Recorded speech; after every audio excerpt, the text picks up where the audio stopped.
뉴스 브리핑. 민주당 대선 후보로 확정된 이후 처음으로 조지아주를 방문한 바이든 후보는 어제 레이크우드에 있는 야외 극장에서 드라이브인 유세를 갖고 희망과 치유를 외쳤습니다. 바이든 후보는 이곳 웜스프링스는 우리가 비록 부러졌더라도 치유될 수 있다는 것을 일깨워주는 곳이라며 국민으로서 그리고 국가로서 우리가 이 파괴적인 바이러스를 극복할 수 있다는 것을, 고통받는 세상을 치유할 수 있다는 것을, 그리고 우리가 우리의 영혼을 회복하고 우리의 나라를 구할 수 있다는 것을 일깨워주는 곳이라고 말했습니다. 바이든의 연설은 조지아주를 다시 민주당주로 복구시키겠다는 의미로 최근 연방 상원과 연방 하원 선거에서 민주당 후보들이 공화당 후보들을 따라잡고 있는 상황에서 나온 것입니다. 브라이언 캠프 조지아 주지사와 조지아주 공화당 지도부는 어제 조 바이든 민주당 대선 후보가 웜스프링스에서 선거 유세를 가지는 같은 시간에 인근 맨체스터의 한 섬유 공장 앞에서 친트럼프 집회를 가졌습니다. 기아 자동차 공장이 있는 웨스트 포인트를 지역구로 하는 드류 퍼거슨 연방 하원 의원은 섬유 공장 건물의 벽돌을 가리키며 바이든이 승리한다면 섬유 사업을 황폐화시킨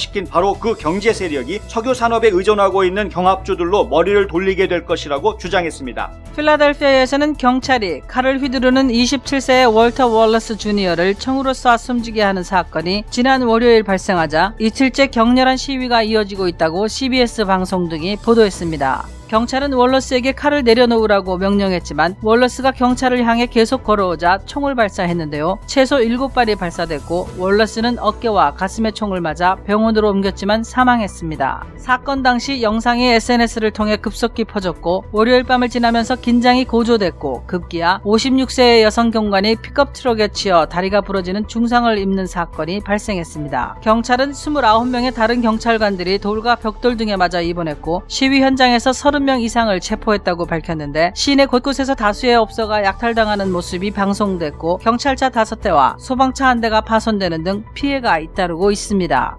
4년 전 대선에서 트럼프 대통령의 당선을 예측한 몇 안 되는 여론조사 전문가 중 한 명인 데이브 왓서먼이 조 바이든 후보의 승리를 예측해 눈길을 끌고 있습니다. 쿡 폴리티컬 리포트의 편집인인 왓서먼은 어제 자신의 트위터에 조 바이든이 다음 주 대선에서 승리할 것 같다고 적었습니다. 왓서먼은 그 원인으로 4년 전보다 여론조사에서 차이가 더 큰 폭으로 벌어져 있다는 점과 부동층이 적어 막판 뒤집기가 벌어질 확률이 적다는 점을 꼽았습니다. 또한 상하원 선거를 감안하면 4년 전보다 트럼프 대통령이 경쟁력에서 뒤처진다고 지적했습니다. 반면 조지 W. 부시 전 대통령의 비서실장을 지냈던 칼 로브는 폭스뉴스에 출연해 펜실베니아, 위스콘신, 미시건 등 3개 주 중에서 하나만 이겨도 트럼프 대통령이 승리할 가능성이 있다고 주장한 바 있는데요. 4년 전처럼 전체 투표에서는 져도 선거인단 확보에서 승리할 가능성이 여전히 있다고 전망했습니다.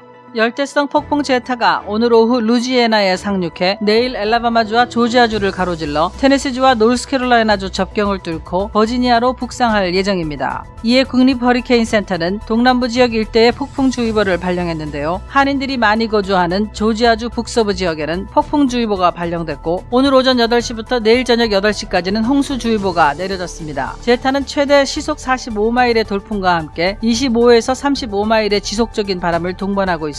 나무가 쓰러지는 사고에 특별히 주의하시기 바랍니다.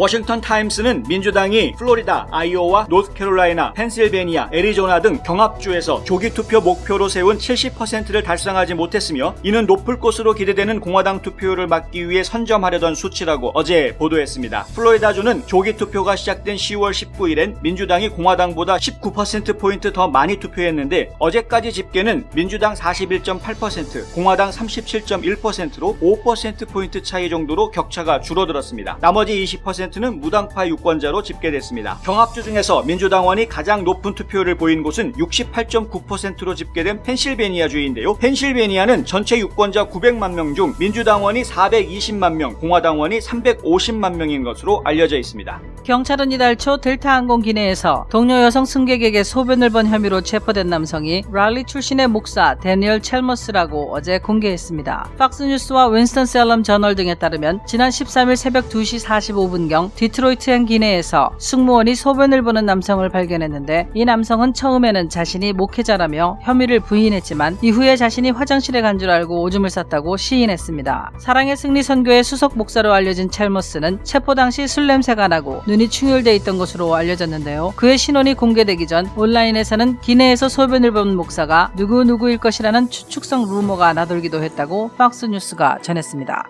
로이터 통신은 세계무역기구 WTO가 응고지 오콘조이웨알라 후보에게 WTO를 이끌 것을 제안했다고 소식통을 인용해 보도했습니다. 연합뉴스는 응고지 후보가 104개국의 지지를 받았다고 주장하고 있다며 예상보다 표차가 커 역전이 어려워 보인다고 보도했습니다. 다만 최종 선출까지는 WTO 164개 회원국이 컨센서스를 도출해야 하는 과정을 거쳐야 하는데요. 이 과정에서 두 후보 중 한 명이 사퇴하고 상대를 지지하는 형식을 취하게 됩니다. 연합뉴스는 미국이 응고지 후보를 비토하면 시간을 벌 수 있지만 그렇다고 전체 회원국을 설득할 수 있을지는 불분명하다고 전했습니다. 조지아주의 14개 연방 하원 의석 중에서 제6선거구와 7선거구가 전국적인 관심의 대상으로 떠올랐는데요. 공화당이 차지하고 있는 이 의석들이 민주당 쪽으로 바뀔 가능성이 높기 때문입니다. AJC는 이 두 선거구에 각 정당과 이해단체들이 투입한 선거 비용이 2,500만 달러에 이른다며 이는 각 후보자들의 개별 선거 운동 비용을 넘어선 것이라고 보도했습니다. 후보들보다 지원 세력이 더 뜨겁다는 것입니다. 애틀랜타 한인회 김윤철 회장은 애틀랜타 K.com의 더블디핑 의혹 보도가 나온 데 대해 조만간 내용을 밝히겠다면서 귀넷 카운티로부터 지원금을 받아 진행할 계획이었던 코로나19 구제 지원 사업을 일시 보류한다고 밝혔습니다. 애틀랜타 K.com은 귀넷 카운티가 어제 한인회에 15일 이내로 잘못된 영수증 청구를 시정하라고 명령했다고 보도하고 카운티 당국이 처벌보다는 잘못을 시정하는 방향으로 유화적인 조치를 취할 것이라고 전망했습니다. 반면 더 코리안 뉴스는 문제가 된 영수증 중복 제출이 더블디핑에 해당하지 않는다고 보도하고 애틀랜타 K의 메가톤급 오보로 42만 불 구제 사업이 무산될 위기를 초래했다면서 한인회가 동력을 잃어 한인사회 전체에 큰 손실이 끼쳐지게 됐다고 전했습니다.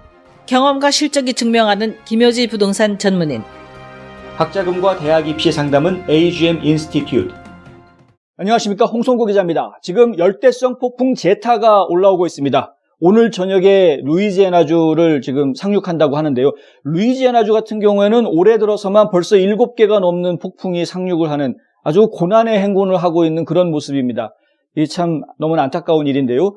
밤에 상륙한 이 제타가 밤사이에 계속 북상을 해서요. 알라바마주 그리고 내일은 조지아주를 지나가게 된다고 합니다. 최대 시속 45마일의 돌풍이 지금 함께 지나가기 때문에 바람 피해 상당히 주의해야 되고요. 그리고 또 애틀랜타 기상청에서는 홍수주의보를 내린 상태입니다. 오늘 아침부터 홍수주의보가 내려졌고요. 내일 저녁 8시까지 홍수주의보가 내려져 있습니다. 집중성 호우가 예상이 되고 그로 인해서 이 하천이 범람하는 그런 홍수가 예상이 된다는 것이니까요. 물 범람 흔한 지역에서는 좀 대비하셔야 되겠고요. 가장 많이 피해를 보는 분들이 대부분은 이 나무가 쓰러지는 거에 피해를 입는 경우가 상당히 많습니다. 지난번에 허리케인이 왔을 때에도 강아지 산책시켜주러 밖에 나왔다가 쓰러지는 나무에 맞아서 사망하는 그런 사고가 있었거든요. 그러니까 이 나무들 특별히 주의하시고 조심하시기 바랍니다. 한 곳에서 시작되는 안정된 미래, 선우앤선우 종합보험. 30년 손맛, 케이터링의 명가 참사랑. 예, 이 올해 대통령 선거에서 가장 중요한 경합주 중에 하나로 이야기하고 있는 이 펜실베니아주에서 가장 큰 대도시이죠. 필라델피아가 지금 굉장히 몸살을 앓고 있는 모습입니다. 엊그제 사건이 터졌는데요. 경찰이 이 월터 월러스 주니어라는 27세 된 흑인 청년을 총으로 쏴서 죽이는 사건이 발생한 것인데요. 당시 상황이 담겨져 있는 셀폰 동영상을 보면은 경찰이 총을 들고 이 월러스한테 명령을 하죠. 칼을 내려놓으라. 월러스가 칼을 들고 있었던 겁니다. 칼을 내려놓으라고 명령을 하면서 경찰이 주춤주춤 뒤로 물러서고 도망치면서 이렇게 명령을 하는 그런 모습을 보이는데 월러스가 계속 저벅저벅 경찰 쪽으로 걸어갑니다. 그러니까 경찰이 총을 이제 쏘는 이런 장면이 담겼습니다. 보도가 나온 바로는 그 당시에 경찰관 2명이 있었는데 각각 7발씩 쐈다. 이런 이야기가 있습니다. 이거 총 14발 이상을 쐈다라는 이야기인데요. 굉장히 많은 총성이 울렸던 것 같고 그리고 그 중에서 이제 어깨와 가슴에 총상을 입고 병원으로 옮겨졌는데 사망했다. 이렇게 지금 나온 것이죠. 사건 현장에 있었던 주변의 다른 주민들이 사건 현장을 보았고, 그것에 대해서 경찰이 지나치게 한 것이다라는 그 불만의 목소리가 굉장히 지금 많이 나오고 있습니다. 특별히 이제 나오는 이야기들은요, 특별히 이제 지금 나오고 있는 이야기는 경찰이 제어를 하는 목적으로 쐈던 것이라면 다리를 쐈어야 했다라는 겁니다. 충분히 가까운 거리에 있었기 때문에 다리를 맞출 수 있었던 상황이었는데 굳이 무작위로 막 난사를 해댔고 그리고 어깨와 가슴에 결국에 맞췄다라는 것입니다. 그러니까 조준 사격을 제대로 하지 않았다는 것이죠. 이것은 지금 잘못된 것이었다. 이렇게 이야기하고요. 또 이 사망자의 아버지, 월러스의 아버지는 어떤 얘기를 하냐면 테이저건은 뒀다 뭐하냐라는 이야기를 합니다. 테이저건 쐈어야지 왜 총을 쏘느냐, 치명적인. 예. 저희가 이제 사건이 벌어질 때마다 이런 관련된 동영상들을 여러 번 보게 되는데 일반적으로 경찰이 먼저 테이저건을 사용하는 경우들이 대부분이죠. 이렇게 총을 먼저 쏘는 경우는 별로 없는데 상황은 이제 아무래도 비무장인 상황이 아니라 무기를 들고 있는 상황이었기 때문에 테이저건 대신 권총을 꺼냈던 것이 아닌가 이렇게 파악이 되고 있습니다만 필라델피아 경찰에서는 이 해당 경관들을 지금 이제 정직하고 있는 상황이고요. 그리고 지금 내부 조사를 진행하고 있다. 이렇게 지금 밝힌 상태입니다. 시위가 아주 격렬한데요. 왜 꼭 이런 시위가 벌어지면은 약탈, 이거 왜 하는 겁니까? 약탈. 네, TV에서 아주 생중계를 해줬습니다. 이 지금 필라델피아 지역에 어떤 일이 벌어지고 있는지 TV 스테이션들이 생중계를 해주는데 뭐 월마트 시작해가지고요. 굉장히 대형 뭐 마트들은 그냥 일일이 다 털리고 있는 그런 모습들을 좀 보여준 겁니다. 사람들이 아무 생각 없이 그냥 막 들어가서 막 물건들을 가지고 나오는데 어느 누구도 통제하지 않는 이런 그 모습들이 화면에 보여졌는데 이게 참 안타까운 일이죠. 이 필라델피아에서 이런 사건들이 계속 벌어지고 있는 것이 이번 대선에 또 어떤 영향을 주게 될지 저희 또 관심 가지고 있는 부분이기도 합니다. 펜실베니아주 같은 경우에는요, 공화당원으로 등록되어 있는 공화당원이 350만 명, 그리고 민주당원으로 등록되어 있는 당원이 한 420만 명 정도 된다고 합니다. 그러니까 민주당이 더 많다라는 것이죠. 근데 이 펜실베니아 지도 전체를 놓고 보면은 민주당이 많은 지역은 도시 중심 지역으로 딱 두세 군데 지역에 한정되어 있습니다. 나머지는 다 공화당 당원들이 더 많이 살고 있는 그런 마을인 것이죠. 펜실베니아에 살고 계신 분들은 이제 그런 얘기들을 많이 하는데 밖에 나가 보면은 전부 다 트럼프 사인만 잔뜩 있다. 그런 얘기들을 많이 하시는데요. 이제 그럴 수밖에 없는 게 민주당을 지지하는 민주당원들이 더 많은 지역들은 거의 대부분 이 필라델피아라든가 일부 도시 중심 지역에만 밀집되어 있기 때문에 그렇습니다. 근데 그 수가 굉장히 많더라고요.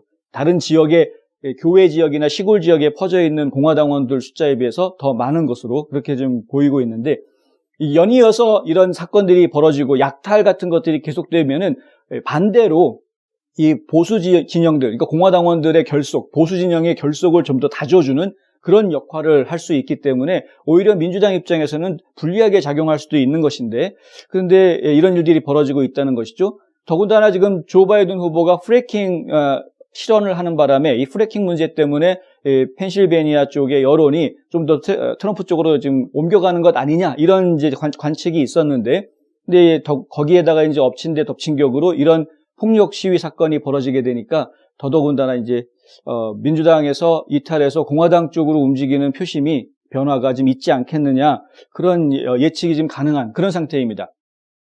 필라델피아 경찰 같은 경우에는 현재까지 29명의 경찰관이 다쳐서 지금 입원해 있다. 이런 이제 보도를 내놨습니다. 시민들이 시위대죠. 시위대가 돌, 벽돌 이런 걸 막 집어던진다고 하는데 하여간 좀 더 이상 악화되지 않고 좀 진정되는 모습을 좀 보고 싶고요. 그리고 이런 것들이 또 정치인들에 의해서 악용되지 않기를 좀 바라는 마음입니다.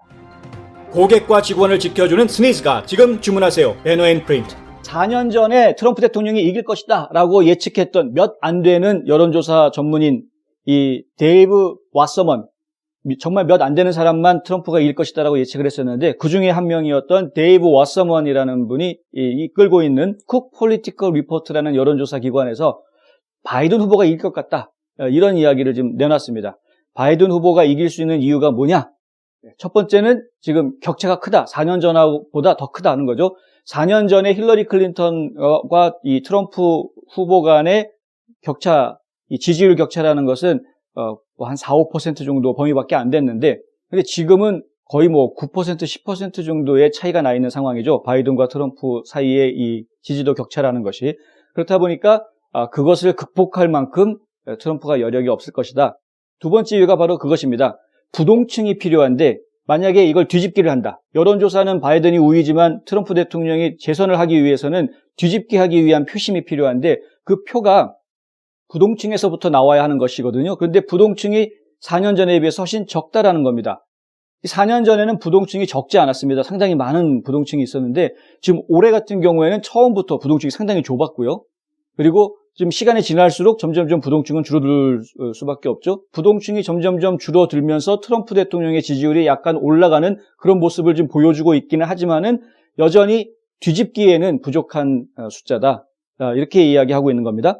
그다음에 또 한 가지 이유가 있는데요. 4년 전에는 연방 상원 선거 그리고 연방 하원 선거에서도 트럼프 대통령이 좀 유리한 고지가 있었다는 것이죠. 그런데 지금은 얘기가 좀 다르다는 겁니다. 2년 전에 연방 하원 선거 그리고 연방 상원 선거가 있었을 당시에 이 공화당 자리가 민주당 자리로 바뀌는 지역들이 여러 곳 나왔었거든요. 이런 부분, 특히 하원에서 그런 자리가 많이 나왔죠. 그것 때문에 아마 올해 선거에 영향을 줄 것이다. 트럼프 대통령의 대선에 영향을 줄 것이다. 이제 이렇게 예측을 한 것입니다.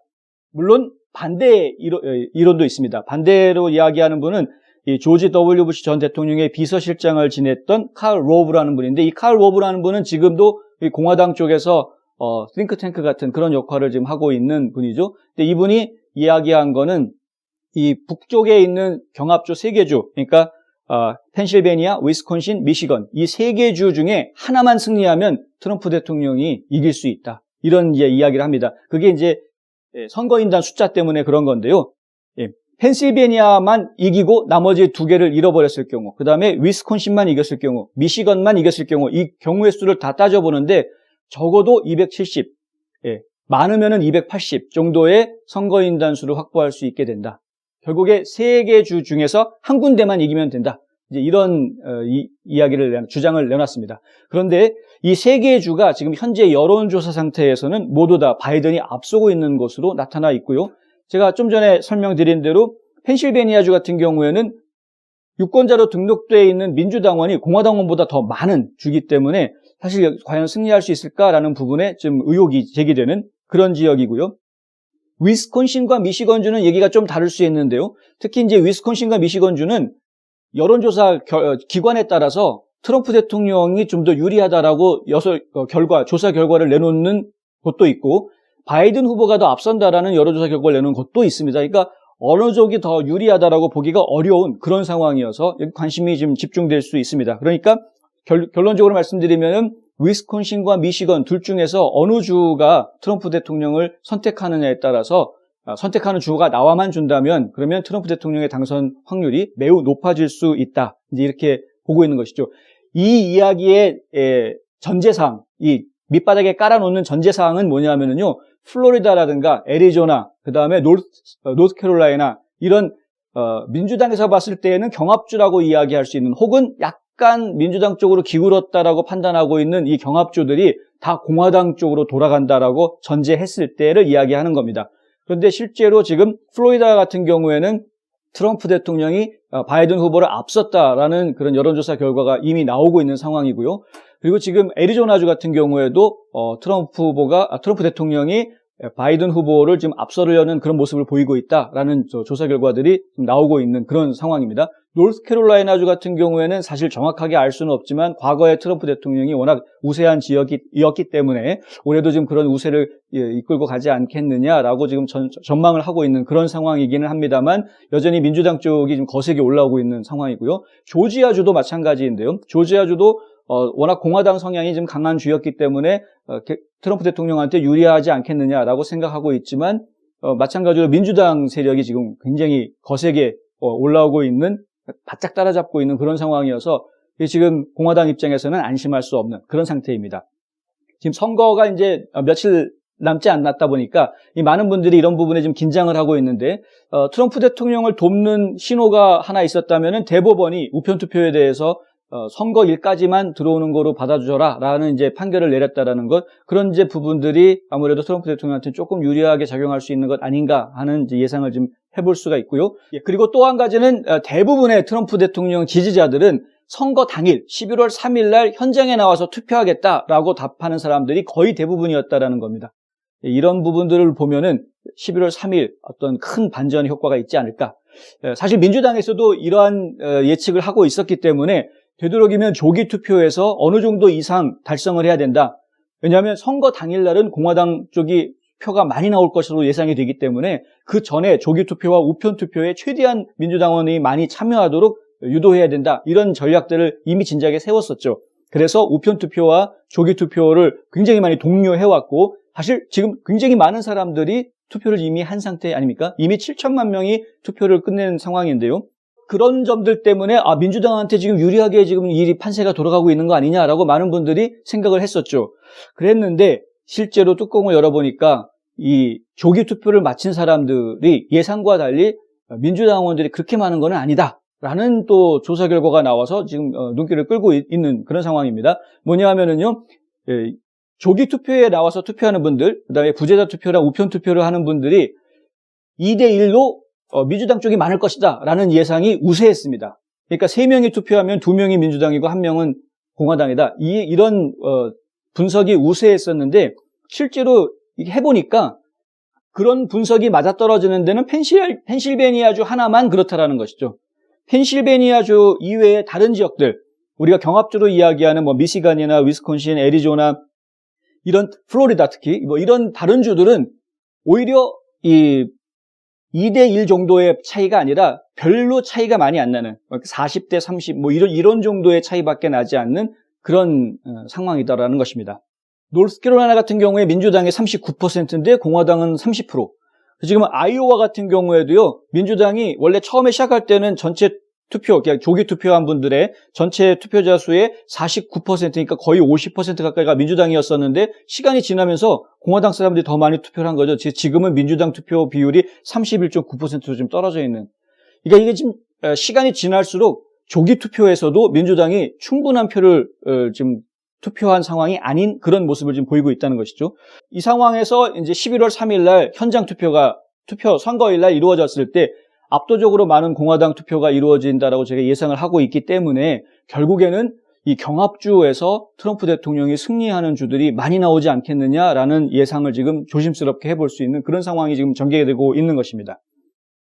어느 누구도 예측할 수 없는 것이지만은 저희가 지금 전해드리는 거는 어느 특정 후보의 편을 들어서 얘기하는 것이 아니라 저희가 지금 이런 상황이 예상된다라는 것을 말씀드리는 거고요. 다른 분석하시는 분들은 또 다르게 분석할 수 있겠지만 그냥 뉴스앤포스트의 홍성구 기자가 분석하는 바로는 지금 이렇게 분석이 된다라고 전해드리는 겁니다. 특별히 오해는 없으시기 바랍니다.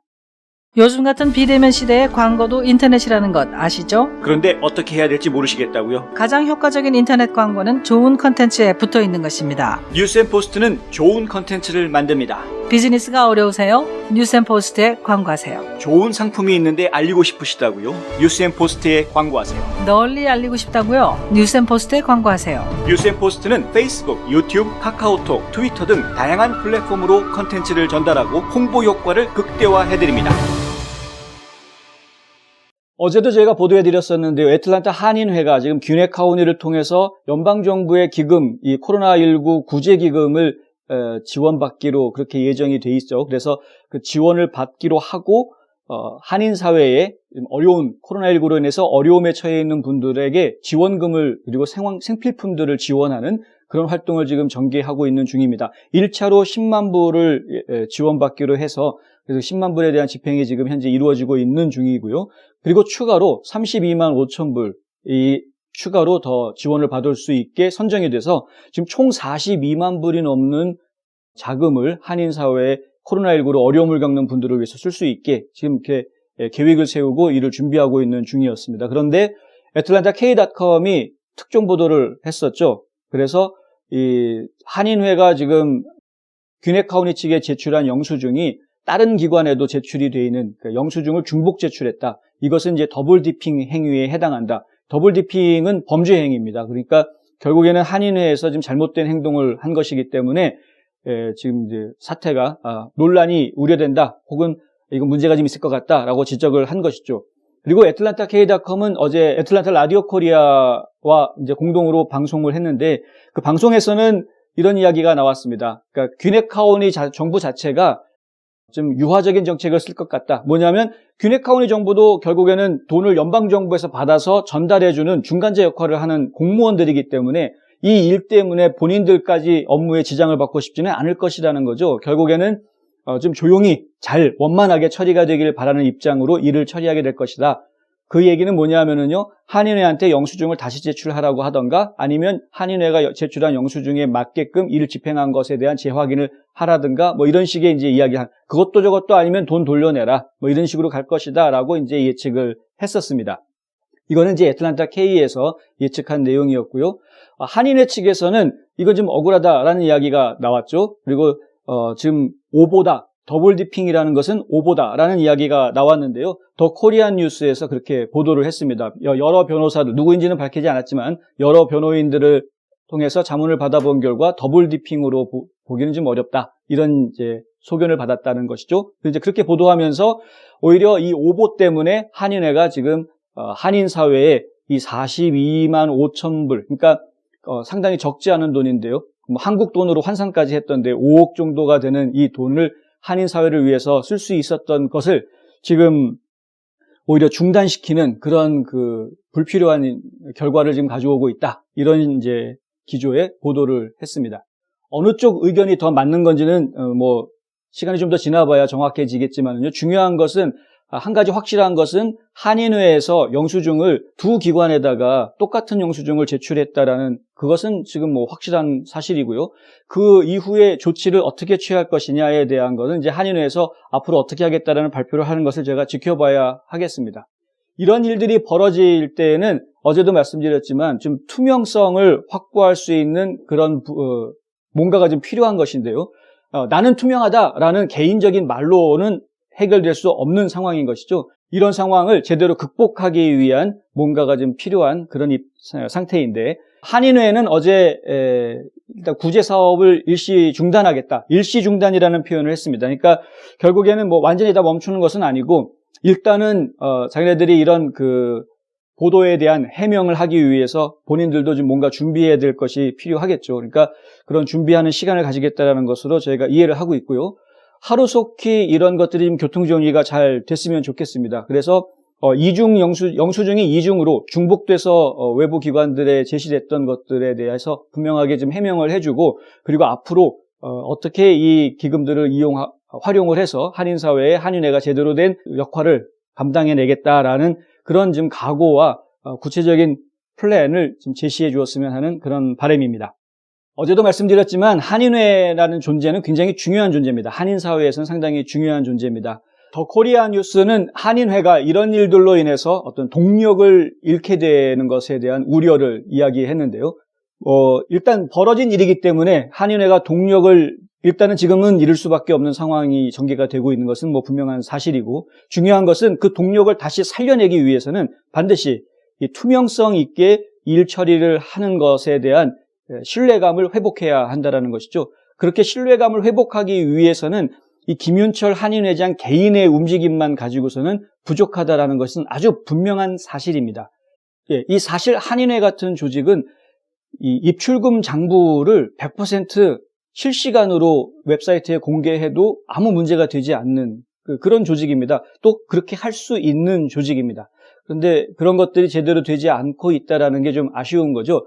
한인회가 이런 것들을 제대로 투명성 있게 투명하게 일을 처리하고 있다는 신뢰를 얻지 못하는 데에는 사실은 한인회의 인력 부족 현상 그리고 한인회의 자금 부족 현상이 또 하나의 원인인 것은 사실입니다. 한인회를 지원하시는 분들이 많이 줄어들었고요. 코로나19 사태로 인해서 이 한인들의 모임이 적어지다 보니까 한인회의 역량 그리고 한인회의 역할도 많이 축소가 되어 있는 그런 상황이었습니다. 그렇다 보니 더더군다나 이 한인회 간의 대관 사업 같은 경우에는 거의 전무해지는 이런 상황에 처해져 있으면서 한인회가 재정적으로 굉장히 어려워지는 상황에 있기 때문에 이런 상황에서 인력을 제대로 활용할 수가 없는 입장이었을 거고요. 그렇다 보니까 투명성 있게 일을 처리한다는 모습을 보이기 힘들었던 그런 부분들이 있었던 것은 사실입니다. 이런 현실들을 인정해 주는 것은 인정해 주는 것이고 그리고 또 다른 현실, 지금 영수증이 중복으로 처리가 돼서 그래서 지금 사회적으로 무리를 일으키고 있는 이런 현실에 대해서도 또 인정할 것은 인정해야 되는 그런 상황인 것이죠. 그래서 저희가 이걸 누굴 탓할 문제가 아니라 한인회가, 아틀란타 한인회가 진짜 10만 명이 넘게 살고 있다라는 이 아틀란타 한인 사회를 대표할 수 있는 기관으로 지금 바로 설 수 있도록 이번에 좀 많은 분들이 협력을 해주시면 좋겠다라는 생각을 해봅니다. 투명성을 확보하기 위해서는 인력도 필요하고 투명성을 확보하기 위해서는 조직이 또 필요한 상황이고요. 그 조직을 운영하기 위한 기금, 자금도 필요한 상황입니다. 이런 부분들을 여러분들이 좀 이해해 주셨으면 정말 고맙겠고요. 그리고 한인회가 바로 서서 한인 사회의 위상이 바로 설 수 있도록 많은 분들이 좀 관심 가져주시면 좋겠습니다. 홍성구의 뉴스 브리핑 오늘 여기까지 하겠습니다. 저는 내일 또 다시 찾아뵙겠습니다. 시청해 주셔서 감사합니다.